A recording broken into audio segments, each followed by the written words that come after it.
सुप्रभात, जय श्री। आवाज आ रही है हमारी? Good morning ma'am. Good morning. Ma'am your voice is clear. Good morning. आ रही आवाज? आ रही आवाज बेटा? Yes yes ma'am. व्याकरण निकालिए। व्याकरण में पढ़ेंगे आज पाठ 20 विराम चिन्ह के बारे में, ठीक है?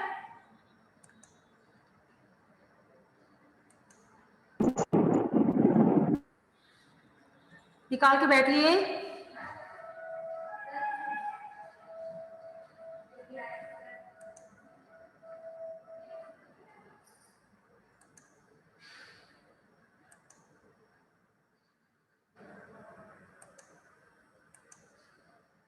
स्क्रीन पे दिख रहा है आपको क्या लिखा है? आ रही है बेटा? स्क्रीन पे दिख रहा है क्या लिखा हुआ है? Yes ma'am. क्या लिखा है?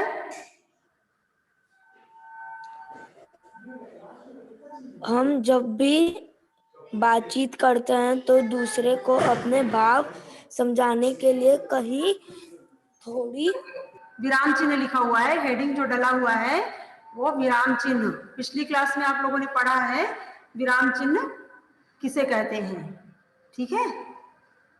आप लोग को ध्यान से सुनना है।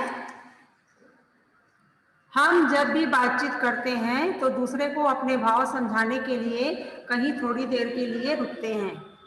आप किसी से बातें कर रहे हैं, किसी से आप कुछ कहना चाह रहे हो, तो जब आप उससे बात करोगे तो आप बात करने के समय थोड़ी देर आप रुकेंगे, फिर आप आगे अपनी बातों को बोलेंगे, है ना? ताकि जिससे हम बात कर रहे हैं उसे अच्छे से समझ में आ जाए हम कहना क्या चाह रहे हैं। हम जब भी बातचीत करते हैं तो दूसरे को अपने भाव समझाने के लिए कहीं थोड़ी देर के लिए रुकते हैं। एक ही शब्द का प्रयोग अलग अलग ढंग से किया जाता है। एक ही शब्द का प्रयोग अलग अलग ढंग से किया जाता है, ठीक है? आ रहा है समझ में यहाँ तक? अपने भाव भली भांति समझाने के लिए, अपने भाव को जो हम कहना चाह रहे हैं उसको भली भांति समझाने के लिए मौखिक भाषा में बोलकर अलग अलग शब्दों पर बल दिया जाता है। लिखित भाषा में इस बल, उतार चढ़ाव, गति, है ना, विराम, ठहराव आदि को दर्शाने के लिए कुछ चिन्ह बना दिए गए हैं। जैसे किसी से आप कुछ प्रश्न पूछ रहे हैं उसका अलग चिन्ह होता है, तो अपनी बातों को थोड़ा विराम देना चाहते हैं तो उसका अलग चिन्ह होता है। किसी को आप छोटा करके लिखना चाहते हैं, लंबा ना बोल करके, तो उसके लिए अलग चिन्ह होता है ना। बोलने के बाद जो छोटा सा डेश लगता है उसको भी चिन्ह बोलते हैं। तो सब आप लोग आज इसके बारे में जानकारी प्राप्त करेंगे। पिछली क्लास में भी आप लोगों ने पढ़ा है विराम चिन्ह किसे कहते हैं, विराम चिन्हों, प्रकार, चिन्ह कैसे लगता है। अध्याय से आप लोग और समझेंगे इसे। विराम चिन्ह का शाब्दिक अर्थ है रुकने के लिए चिन्ह। विराम चिन्ह का शाब्दिक अर्थ होता है रुकने के लिए जो चिन्ह लगाया जाता है। देखिए यहाँ पे स्क्रीन पे आप लोग को दिखाई दे रहा है, उसे रोको मत जाने दो। कहीं पे किसी प्रकार का कोई भी चिन्ह यहाँ पर नहीं लगा है, खाली पूर्ण विराम के अलावा। उसे रोको मत जाने दो। वाक्य स्पष्ट नहीं हो रहा है, क्या बोलना चाह रहा है सामने वाला? उसे रोको, कॉमा लगा हुआ है, मत जाने दो। उसे रोको, ये अल्प विराम है, मत जाने दो, रुकने के लिए कहा जा रहा है ना? रुकने के लिए कहा जा रहा है। उसे रोको मत, उसे रोको मत जाने दो, उसे रोको मत जाने दो। देखिए कहाँ पे लगा हुआ है अल्प विराम, मत के बाद लगा हुआ है। उसे रोको मत जाने दो, जाने के लिए कहा जा रहा है। प्रत्येक वाक्य का अर्थ अलग है, एक ही विराम चिन्ह अलग अलग जगह लगाने से वाक्य भी अलग है ना, वाक्य में भी परिवर्तन आ जाता है। उसे रोको मत जाने दो एक ही शब्द है, लेकिन अगर आप चिन्ह अलग अलग लगा देंगे तो मीनिंग उसका अलग अलग हो जाएगा, अर्थ उसका अलग अलग हो जाएगा। देखिए प्रत्येक वाक्य का अर्थ अलग अलग है। भाषा को पढ़ते या लिखते समय भावों को अच्छी तरह समझाने के लिए विराम या संकेत चिन्हों का प्रयोग किया जाता है। भाषा को पढ़ते या लिखते समय जब आप कोई चीज लिख रहे हैं या पढ़ रहे हैं तो आप क्या कहना चाह रहे हैं, आप क्या लिखना चाह रहे हैं, उसे अच्छी तरह से समझाने के लिए बीच बीच में चिन्ह लगाया जाता है, उसे विराम चिन्ह कहते हैं।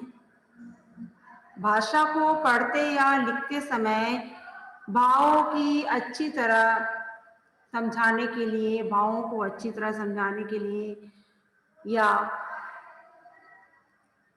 विराम देने के लिए जिन संकेत चिन्हों का प्रयोग किया जाता है उन्हें विराम चिन्ह कहते हैं, उन्हें विराम चिन्ह कहते हैं।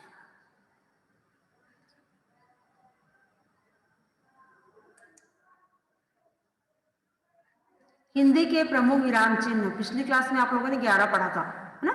आप लोगों ने 11 पढ़ा था, 2 यहाँ पर नहीं दिया हुआ है। एक लाघव चिन्ह भी होता है और एक उदाहरण चिन्ह भी होता है, ठीक है। हिंदी के प्रमुख विराम चिन्ह पूर्ण विराम, अल्प विराम, अर्ध विराम, प्रश्नवाचक चिन्ह, विस्मयादि बोधक चिन्ह, योजक चिन्ह, उद्धरण चिन्ह, निर्देशक चिन्ह और है कोष्टक चिन्ह, ठीक है।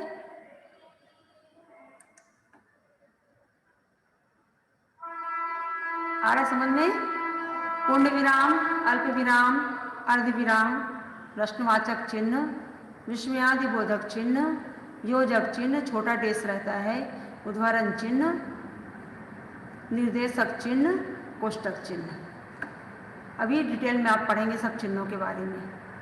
सबसे पहले हम पढ़ेंगे पूर्ण विराम। सबसे पहले हम पढ़ेंगे पूर्ण विराम। प्रत्येक वाक्य के समाप्त होने पर पूर्ण विराम का चिन्ह लगाया जाता है। प्रत्येक वाक्य के समाप्त होने पर आप कुछ भी चीज आप लिख रहे हैं तो जब वो कंप्लीट हो चुका है ना, उस वाक्य कंप्लीट हो गया है, तो हम जो चिन्ह लगाएंगे उसे कहते हैं पूर्ण विराम। मैं प्रतिदिन विद्यालय जाता हूँ। देखिए कौन सा चिन्ह लगा हुआ है? पूर्ण विराम। मैं प्रतिदिन विद्यालय जाता हूँ, यहाँ पे जो चिन्ह आप देख रहे हैं वो है पूर्ण विराम। रोगी से चला नहीं जाता, रोगी से चला नहीं जाता, जाता के बाद जो लगा है पूर्ण विराम है, ठीक है। प्रत्येक वाक्य के समाप्त होने पर पूर्ण विराम का चिन्ह लगाया जाता है। अल्प विराम, देखिए कैसा चिन्ह लगा हुआ है अल्प विराम का। अल्प विराम का चिन्ह देखिए कैसा लगा हुआ है। अल्प विराम का प्रयोग निम्नलिखित अवसरों पर किया जाता है, जैसे किसी वाक्य के वाक्यांशों या खंड वाक्यांशों को अलग करने के लिए। जैसे अब बहुत लंबा हम, है ना, बहुत लंबा वाक्य लिख रहे हैं, 2-3 लाइन का हम लिख रहे हैं, तो बीच बीच में शब्दों को विराम दिया जाता है, वाक्यों को विराम दिया जाता है, तो चिन्ह लगाया जाता है अल्प विराम का।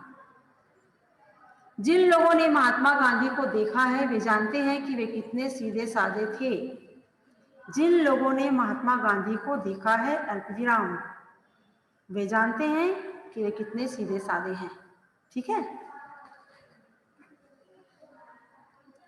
विभिन्न शब्दों को अलग अलग दिखाने के लिए, विभिन्न शब्दों को अलग अलग दिखाने के लिए भी अल्प विराम का प्रयोग किया जाता है।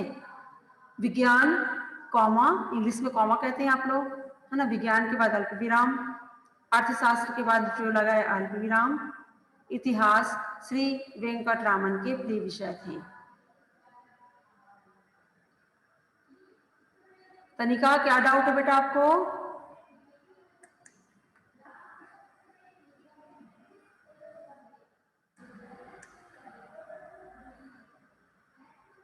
तनिका कोई डाउट है आपको?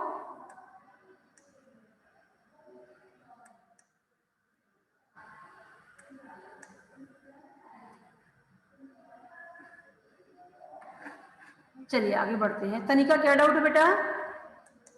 क्या मैम ऑप्शन नहीं है। Ma'am it is which chapter number because I have joined late. It is not connecting. Okay okay. व्याकरण में आज हम पढ़ रहे हैं पाठ 20 विराम चिन्ह, ठीक है। yes ma'am. विराम चिन्ह, अगर आप बुक निकाल के बैठे हैं तो पेज नंबर है 136। वैसे आपको स्क्रीन पे दिख रहा है, आपको समझना है बेटा अच्छे से, ठीक है। चलिए, अल्प विराम का प्रयोग निम्नलिखित अवसरों पर किया जाता है, जैसे किसी वाक्य के वाक्यांशों या खंड वाक्यांशों को अलग करने के लिए। जैसे एग्जाम्पल देखिए, आप लोग उदाहरण देखिए। जिन लोगों ने महात्मा गांधी को देखा है वे जानते हैं कि वे कितने सीधे साधे हैं। जिन लोगों ने महात्मा गांधी को देखा है, वहां पे जो चिन्ह लगा हुआ है उसे कहते हैं अल्प विराम। अल्प विराम, थोड़ा सा कहने के बाद रुकना, अपने शब्दों को विराम देना, उसके लिए कौन सा चिन्ह का प्रयोग करते हैं? अल्प विराम का प्रयोग करते हैं।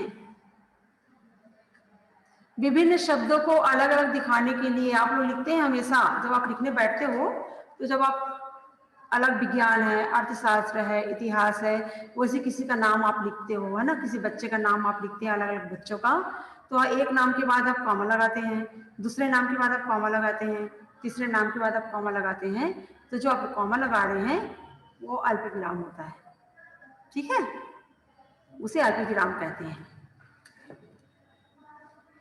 तारीख को, सन या संवत को अलग करने के लिए, जैसे 26 जनवरी के बाद कॉमा, अल्प विराम, 1989 के बाद अल्प विराम, 14 वैशाख के बाद अल्प विराम।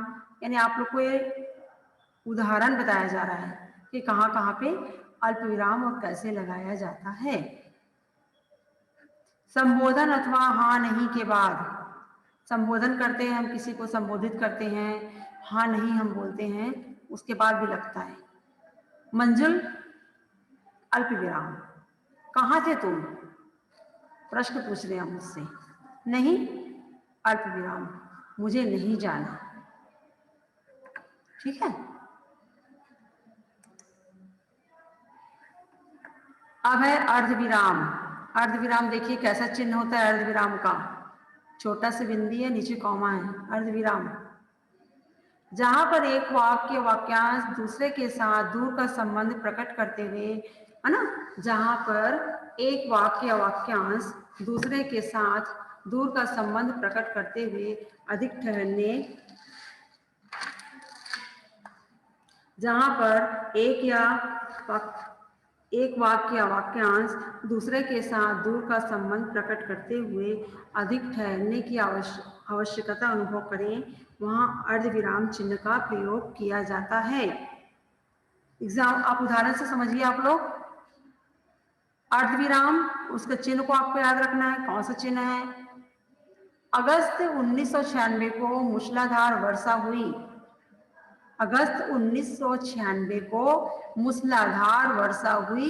देखिए कौन सा लगा हुआ है। कई मकान गिर गए, सारे बाजार पानी से भर गए। चारों ओर क्या मच गया? हाहाकार मच गया। चारों ओर हाहाकार मच गया।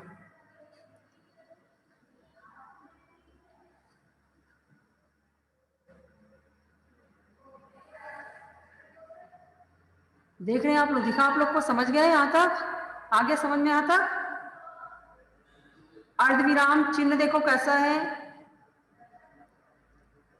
मैंने अपनी कॉपी किताबें खोली, बीच में जो चिन्ह यहाँ पे लगा है ना कॉपी के बाद, ये भी एक चिन्ह का नाम है, अभी आप आगे पढ़ेंगे। बीच में जो यहाँ पे छोटा सा डेश लगा हुआ दिख रहा है ना आपको कॉपी के बीच में, ये भी एक प्रकार का चिन्ह है। इसे योजक चिन्ह कहते हैं, योजक चिन्ह कहा जाता है इसे। किताबें खोली, पेन पेंसिल इकट्ठे किए और गृह कार्य करने बैठ गया। खोली के बाद कौन सा चिन्ह लगा हुआ है? देखिए, मैंने अपनी कॉपी किताबें खोली। खोली के बाद जो चिन्ह लगा हुआ है उसे अर्धविराम कहते हैं, उस चिन्ह को अर्धविराम कहते हैं। प्रश्नवाचक चिन्ह, क्वेश्चन मार्क, आप लोग को अच्छे से पता होगा, है ना। प्रश्न लिखा हुआ रहता है, उसके बाद ये चिन्ह लगा रहता है ना, क्वेश्चन मार्क बोलते हैं इसे, प्रश्नवाचक चिन्ह। जिस वाक्य में प्रश्न पूछने का भाव होता है और कब, क्या, कौन, कहाँ, किसका, किसने प्रश्नवाचक शब्द आते हैं, वहां प्रश्न सूचक चिन्ह लगाया जाता है। जैसे अब आप कब आएंगे, अब आप कब आएंगे, यहाँ पे क्वेश्चन मार्क लगा है, प्रश्नवाचक चिन्ह। दरवाजे पर कौन है, यहाँ पे जो चिन्ह लगा हुआ है वो भी प्रश्नवाचक चिन्ह है। ठीक है। तुम क्या कर रहे हो, जो चिन्ह लगा हुआ है वो भी प्रश्नवाचक चिन्ह है। किसकी कलम है, आप देख रहे हैं कौन सा चिन्ह लगा हुआ है, प्रश्नवाचक चिन्ह लगा हुआ है। विस्मयादि बोधक चिन्ह, देखिए कैसा चिन्ह लगा हुआ है, पूर्ण विराम है, नीचे डॉट लगा हुआ है, बिंदी लगी हुई है। इस प्रकार के चिन्ह को विस्मयादि बोधक चिन्ह कहते हैं, विस्मयादि बोधक चिन्ह कहते हैं। हर्ष, शोक, विस्मय, ग्लानि, तिरस्कार आदि भावों को सूचित करने वाले शब्दों के आगे जो चिन्ह लगाया जाता है उसे विस्मयादि बोधक चिन्ह कहते हैं। जैसे वाह वाह कितना सुंदर लिखते हो, वाह वाह कितना सुंदर लिखते हो, तो वाह के बाद लगा हुआ है, फिर वाह के बाद लगा हुआ है ना, तारीफ की जा रही है, तारीफ की जा रही है। हाय उसका पुत्र मारा गया, हाय उसका पुत्र मारा गया, तो हाय के बाद जो लगा हुआ है वो भी विस्मयादि बोधक चिन्ह लगा हुआ है। आहा हम जीत गए, है ना, आहा हम जीत गए, खुशी के लिए है। छी कितनी बदबू है, कहते हैं ना हम, छी कितनी बदबू है, छी छी ऐसा बोलते हैं हम। तो जो बीच में चिन्ह लगता है वो उस चिन्ह को विस्मयादि बोधक चिन्ह कहते हैं। ठीक है। आपको विराम चिन्ह का नाम याद रखना है, विराम है ना, चिन्ह के प्रकार, उनके कौन कौन सा चिन्ह लगता है आप लोग को याद रखना है। अगर उदाहरण आप लोग को दिया जाता है तो आपको वहां पे लगाना पड़ेगा, या लगा हुआ अगर आप लोगों को मिलता है तो आपको पहचान के लिखना पड़ेगा कि ये कौन सा विराम चिन्ह है। इसके लिए आप लोगों को टेबल बनाना पड़ेगा और टेबल बना के आप लोग को लिखना पड़ेगा। हिंदी के प्रमुख विराम चिन्ह लिखना पड़ेगा और एक तरफ उनके चिन्ह के बारे में चिन्ह बनाना पड़ेगा आप लोगों को। देखिए अब आ गया है योजक चिन्ह। योजक चिन्ह यानी छोटा सा देश, माता पिता, भाई बहन, कभी कभी, प्रतिदिन, रात दिन, बीच में जो चिन्ह आप लगाते हैं उसे कहते हैं योजक चिन्ह। जो छोटा सा देश हमको दिखता है ना, छोटा सा देश लगा हुआ हमको दिखता है, तो उसे कहते हैं योजक चिन्ह। दो पुनरुक्त शब्दों और युग्म शब्दों यानी जो पेयर होता है ना शब्दों का, के बीच में यह चिन्ह लगाया जाता है। जैसे रात दिन, आना जाना, धीरे धीरे, ऊपर नीचे, दाल रोटी आदि। बीच में लगा है डैश, छोटा छोटा डैश लगा है, उसे कहते हैं योजक चिन्ह। आप लोग जब लिखते हैं तो इन सब चिन्हों का प्रयोग आप करते हैं, आप लोग ध्यान देंगे। अब जब आप लिखते हैं, प्रश्नों के उत्तर आप लिखते हैं या बुक रीड आप करते हैं, बुक जब आप पढ़ते हैं, बुक पठन करते हैं, तो बीच में ये सब चिन्ह आप लोगों को मिलते हैं। जितने भी चिन्ह हैं सब आप लोग को वहां पे लिखा हुआ मिलता है, आपको ध्यान देना है कि कौन सा चिन्ह है। दो पुनरुक्त शब्दों और युग्म शब्दों के बीच में यह चिन्ह लगाया जाता है। जैसे रात दिन, आना जाना, धीरे धीरे, ऊपर नीचे, दाल रोटी आदि। बर्फ सा ठंडा, कोयले सा काला, तो बर्फ के बाद डेश लगा है, सा ठंडा लिखा है, कोयले के बाद डेश लगा है, सा काला, तो यहाँ पर भी प्रयोग किया जाता है। अब है उद्धरण चिन्ह। उद्धरण चिन्ह, उद्धरण चिन्ह में कि देखो यहाँ पे लगा है फिर दो दो कॉमा लगा हुआ है ना, एक पहले लगा हुआ है एक एक, फिर बाद में दो दो लगा हुआ है। ये दो प्रकार के होते हैं, लेखक का नाम, पुस्तक का नाम, किसी का उपकार इकारे उद्धरण चिन्ह के साथ लिखा जाता है। जैसे रामायण हिंदुओं का पवित्र ग्रंथ माना जाता है, तो रामायण हम लिख दिए, रामायण मेन चीज है जिसके बारे में बताया जा रहा है, तो उसके ऊपर में यहाँ पे चिन्ह लगा हुआ है, उद्धरण चिन्ह है वो। गोपाल दास नीरज अच्छे कवि हैं, गोपाल दास नीरज अच्छे कवि हैं, गोपाल दास नीरज अच्छे कवि हैं। तो यहाँ पे नीरज के बारे में बताया जा रहा है, यहाँ पे नीरज में लगा हुआ देखिए। उसी प्रकार से किसी के कथन को ज्यों का त्यों प्रस्तुत करने में दोहरे उद्धरण चिन्ह का प्रयोग किया जाता है। यहीं पे दे दिया गया है, एक उद्धरण चिन्ह दिया गया है और इसी में उद्धरण चिन्ह के बारे में बता दिया गया है, इकारे और है ना दोहरे। इकारे इसको बोलेंगे जो सिंपल एक एक लगा हुआ है, और ये दो बार जो लगा हुआ है उसको दोहरे बोलते हैं। किसी के कथन को ज्यों का त्यों प्रस्तुत करने में दोहरे उद्धरण चिन्ह का प्रयोग किया जाता है। जैसे दादी ने कहा कुछ पढ़ा लिखा भी करो, दादी ने क्या कहा, कुछ पढ़ा लिखा भी करो, तो यहाँ पे दो चिन्ह लगा हुआ है, दो चिन्ह लगा हुआ है, तो इसको कहते हैं दोहरे उद्धरण चिन्ह, दोहरे उद्धरण चिन्ह। प्रधानमंत्री ने कहा बेटी बचाओ बेटी पढ़ाओ, प्रधानमंत्री ने क्या कहा कि बेटी बचाओ और बेटी पढ़ाओ, तो बेटी बचाओ बेटी पढ़ाओ, बेटी बचाओ के बाद में कौन सा है, कॉमा है, अल्प विराम है, बेटी पढ़ाओ के बाद पूर्ण विराम है, और यहाँ पे जो लगा हुआ है इसे कहते हैं दोहरे उद्धरण चिन्ह। अब है निर्देशक चिन्ह, इसे कहते हैं निर्देशक चिन्ह।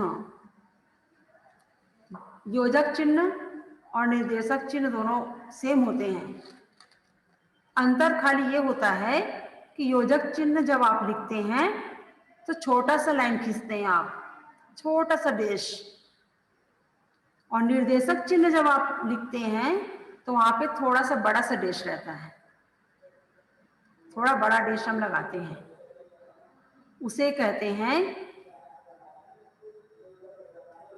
निर्देशक चिन्ह, निर्देशक चिन्ह। कुशल के बाद डैश है, तुम्हें तो घूमने जाना था, विभूति के बाद डैश है, देखिए निर्देशक चिन्ह लगा हुआ है, नहीं दादाजी की तबीयत ठीक नहीं, तो कुशल के बाद जो लगा है, विभूति के बाद जो लगा है चिन्ह, निर्देशक चिन्ह कहलाएगा। उसी प्रकार देखिए हम एग्जाम्पल लिखते हैं ना, जैसे जैसे के बाद हम छोटी सी ना बड़ी सी लाइन खींचते हैं, थोड़ी सी प्रकार लिखते हैं हम, इतने प्रकार के होते हैं, उसके बाद हम लाइन खींचते हैं, तो अगर बड़ी लाइन आप खींचे हैं तो वो निर्देशक चिन्ह कहलाएगा, और छोटा सा लाइन अगर आप खींचे हो तो योजक चिन्ह कहलाएगा। अब है कोष्ठक चिन्ह, कोष्ठक चिन्ह, बड़ा कोष्ठक आप लोग मैथ्स में पढ़ते होंगे है ना, आप गणित में पढ़ते होंगे आप लोग चिन्हों के, कोष्ठक चिन्ह के बारे में। एक और भी रहता है चिन्ह, यहाँ पे बड़ा है, फिर इसके अंदर एक और है, देखो किसी पद को समझाने अथवा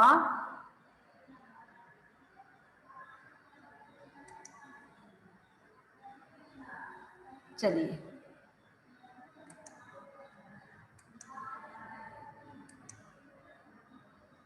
किसी पद को समझाने अथवा स्पष्ट करने के लिए, जैसे सिन्हा साहब पाटलिपुत्र पटना में रहते हैं, पाटलिपुत्र लिखा हुआ है लेकिन हमको समझाने के लिए कि हमको समझ में आ जाए, ब्रैकेट में पटना लिखा हुआ है, हम उसको ब्रैकेट में कर दिए, हम उसको कोष्ठक में कर दिए, तो वो कोष्ठक चिन्ह कहलाएगा।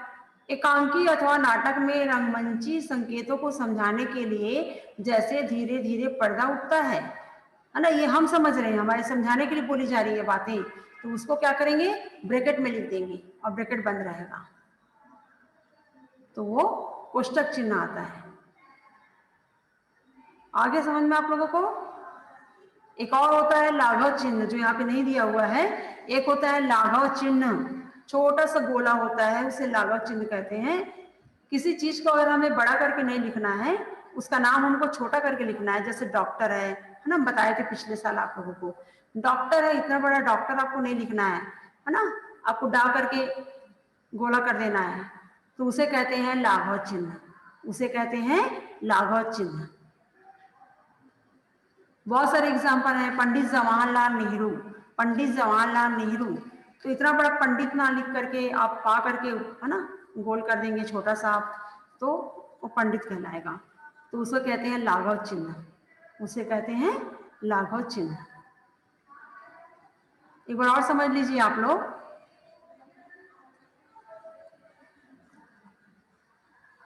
ये टेबल आपको बनाना है, हिंदी के प्रमुख विराम चिन्ह आपको लिखना है और उन चिन्हों के बारे में आपको लिखना है, चिन्ह सामने डालना है आपको। ये टेबल सब बच्चों की कॉपी में मिलनी चाहिए मुझे। जैसे पिछले साल आप लोगों ने टेबल बनाया था ना, पिछली क्लास में 5th में आप लोगों ने, वैसे टेबल आपको कॉपी में बनाना है, ठीक है। विराम चिन्ह देखिए, हिंदी के प्रमुख विराम चिन्ह, विराम का अर्थ होता है रुकना, ठहरना। जो भी हम सोच रहे हैं, जो भी हम समझ रहे हैं, सामने वाले को बताने के लिए अगर हम उसको लिख रहे हैं तो लिखते समय रुकना, बोल रहे हैं तो बोलते समय रुकना, है ना, ताकि सामने वाले को समझ में आ जाए हम क्या कहना चाहते हैं। उसके लिए चिन्हों का प्रयोग किया जाता है। चिन्ह 9 चिन्ह के बारे में बताया गया है। एक और चिन्ह होता है लाघव चिन्ह भी होता है। पूर्ण विराम, अल्प विराम, अर्ध विराम, प्रश्नवाचक चिन्ह, विस्मयादिबोधक चिन्ह, योजक चिन्ह, उद्धरण चिन्ह, निर्देशक चिन्ह और कोष्ठक चिन्ह, ठीक है। और एक होता है लाघव चिन्ह। सामने उनके चिन्ह दिए हुए हैं, आपको कॉपी में टेबल बना के लिखना है और प्रत्येक चिन्ह का के बारे में आपको लिखने के बाद में उसका एग्जाम्पल आपको देना है। कर लेंगे इतना आप लोग। आ गया पूर्ण विराम, पूरे शब्दों को कंप्लीट करने के बाद लगाया जाता है। अल्प विराम थोड़े से वाक्य शब्द को बोलने के बाद लगाया जाता है, वाक्य बोलने के बाद लगाया जाता है। अर्ध विराम थोड़ा और आगे हम बढ़ते हैं, बीच में लगाया जाता है। उदाहरण आप देख लें, एक एक और समझ में आएगा आपको। पूर्ण विराम देखिए, मैं प्रतिदिन विद्यालय जाता हूँ, है ना, पूरा कंप्लीट होने के बाद लगा है। अर्ध विराम देखिए, अल्प विराम देखिए कहाँ पे लगा है, जिन लोगों ने महात्मा गांधी को देखा है, अल्प विराम। विज्ञान के बाद जो लगता है, अर्थशास्त्र, इतिहास ना, नाम के बाद लगता है, तो जो कॉमा लगा है उसे अल्प विराम कहते हैं। अर्ध विराम देखिए, थोड़े से आगे बढ़ने के बाद, अपने शब्दों को थोड़ा बोलने के बाद हम बीच में लगाते हैं, उसे कहते हैं अर्ध विराम। अर्ध विराम, आधा बोलने के बाद अर्ध विराम। प्रश्नवाचक चिन्ह आप लोग को मालूम है, किसी से आप क्वेश्चन पूछते हैं तो उसके बाद आप लगाते हो, उसे प्रश्नवाचक चिन्ह बोलते हैं। इंग्लिश में क्वेश्चन मार्क बोलते हैं। विस्मयादिबोधक चिन्ह, कहीं पे खुशी का माहौल रहता है, कहीं पे शोक का माहौल रहता है ना, तो उस समय इन चिन्हों का प्रयोग किया जाता है। वाह वाह, हाय, आहा, छी, है ना, इन सब शब्दों से इसका प्रयोग किया जाता है। योजक चिन्ह देखो, जैसे दो चीज को हम लिखते हैं तो बीच में जो लगा, धीरे धीरे, ऊपर नीचे, आना जाना, रात दिन, सुबह शाम, है ना, दाल रोटी, तो बीच में जो छोटा सा डेश लगाते हैं उसे योजक चिन्ह कहते हैं। उद्धरण चिन्ह, ये जो लगा है सिंगल, उसको एकारा उद्धरण चिन्ह कहते हैं। दो लगा है हुआ है, उसको दोहरे उद्धरण चिन्ह कहते हैं। निर्देशक चिन्ह में डेश जो है, लाइनिंग जो है थोड़ी सी बड़ी रहती है, लाइन जो है वो थोड़ी बड़ी रहती है। कोष्टक चिन्ह देखो, कोष्टक लगा हुआ है, किसी बात को समझाने के लिए जो चिन्ह यहाँ पे लगाया जाता है उसे कोष्टक चिन्ह कहते हैं।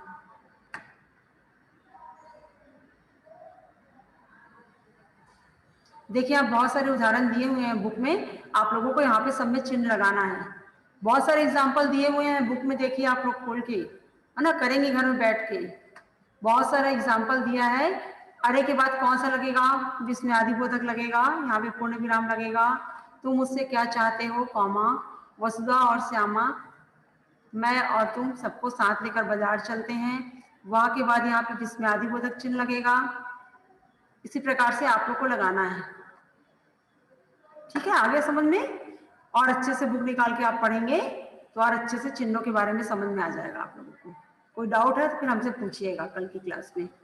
ठीक है, किसी को अगर डाउट है, आप समझेंगे नहीं समझ में आएगा तो कल हमसे पूछ लीजिएगा। आगे समझ में अच्छे से? कुशल? Yes ma'am. विराम चिन्ह किसे कहते हैं, आप बता सकते हैं हमें? पूर्णांक चिन्ह मैम, जब हम आंसर लिखते हैं उसके बाद जो रुकता है उसे पूर्णांक चिन्ह कहते हैं। विराम का अर्थ ही होता है रुकना। विराम का मतलब होता है रुकना, ठहरना, है ना। हम जब लिखते हैं तो यस मैम। बीच बीच में जो हम चिन्ह लगाते हैं ताकि लोगों को समझ में आ जाए कि हम क्या लिख रहे हैं, है ना, उसे यस मैम। Yes ma'am. उसे कहते हैं विराम चिन्ह। पिछली क्लास में आप लोगों ने पढ़ा था ना, यस मैम। Yes ma'am. आप लोगों ने टेबल बनाया था, वैसी टेबल आप लोगों को बनाना है। ठीक है, इस साल भी मैम। हाँ, कॉपी में वैसी टेबल बना करके आप लोग को याद करना है। Okay ma'am. कॉपी देखेंगे हम, आप लोगों ने बनाया कि नहीं बनाया, कल कॉपी हमें दिखाएंगे आप लोग। कल सभी बच्चे कॉपी लेके बैठेंगे, कॉपी दिखाएंगे हमें, आप लोगों ने लिखा है कि नहीं। सोनू, अनम्यूट करिए अपने आप को। क्लास में है कि नहीं आप सोनू?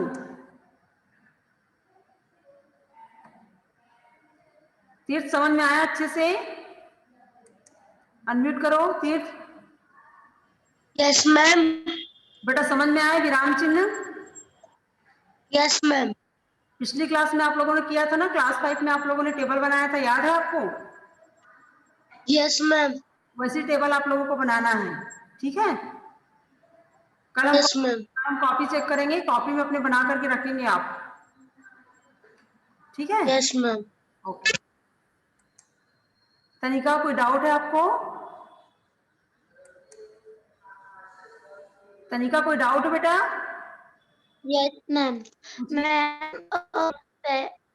हाफ ईयरली एग्जाम के टाइम पे हमने अपनी बुक से ही सब कुछ पढ़ा था मैम। हमने अपनी कॉपी में कुछ लिखा नहीं है कोई भी चैप्टर का, बेटा लिखा और क्यों? नोट्स नहीं खुल रहे थे तो हमने मैम नोट्स नहीं खुल रहे थे। अच्छा चलिए, अब देखिए, आप खुलेगा तो लिखिए, आप कॉपी कंप्लीट कर लीजिए आप लोगों की, मालूम।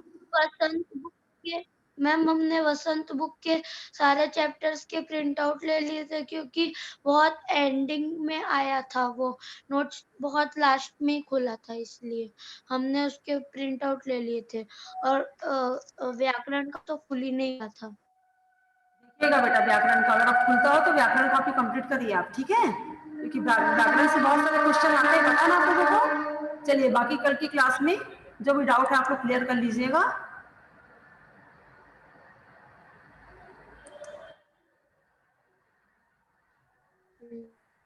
और हमें करके दिखाइएगा, आप लोग टेबल बनाइएगा और हमें दिखाइएगा। ओके ओके, बाय बेटा, सी यू, कल की क्लास में मिलेंगे।